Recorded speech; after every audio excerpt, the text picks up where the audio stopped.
ဟဲ့ချော့ပြောလို့မရ6ပြောမှရတဲ့အထဲမှာပုထုဇဉ်လူသားမှမဟုတ်ဘူးဒီအပင်လည်းပါတယ်ဒါချယ်ရီဘယ်ရီသီးလို့ခေါ်တယ်ချယ်ရီသီးပင်လည်းမဟုတ်ဘယ်ရီသီးပင်လည်းမဟုတ်ချယ်ရီဘယ်ရီသီးပင်လို့ခေါ်တယ်မာမီကဝယ်ပြီးတော့စိုက်ထားတာပေါ့အပွင့်ပဲပွင့်နေနော်အသီးမတင်ဘူး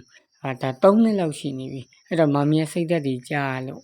အဲ့တော့ကြားတဲ့အချိန်မှာကိုယ်အလှည့်လေးကြားရဲကြောင်းနင်းမသိဘူးမလားနင်းကိုခုတ်ပြစ်မယ်နင်းကိုအမြင့်ကနေတူးပြီးတော့မှဆွဲနှုတ်ပြစ်မယ်ဆိုလည်းမရဘူးကိုကစားကျင်လို့တော့မဟုတ်ဒါတွေကဝယ်စားလို့ရတယ်ဒါအပင်လေးမှာအလှကြည့်ခြင်းနဲ့ပီတိဖြစ်ခြင်းနဲ့ပေါ့နော်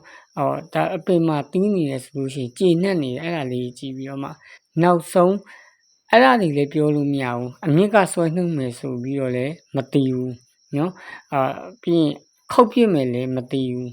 နောက်ဆုံးရေနွေးပူနဲ့လောင်းချမယ်ဟေ့လဲဆိုကြောက်ကြောက်လန့်လန့်နဲ့တီးလာတယ်ဒီမှာအသီးလေးတွေသူကလည်းကိုယ့်ကိုဆန္ဒပြန်ပြတယ်ချင်လို့တူးလို့နော်ဝင်နေတဲ့အစီတောင်ပြူးထွက်တယ်မျက်စိပါ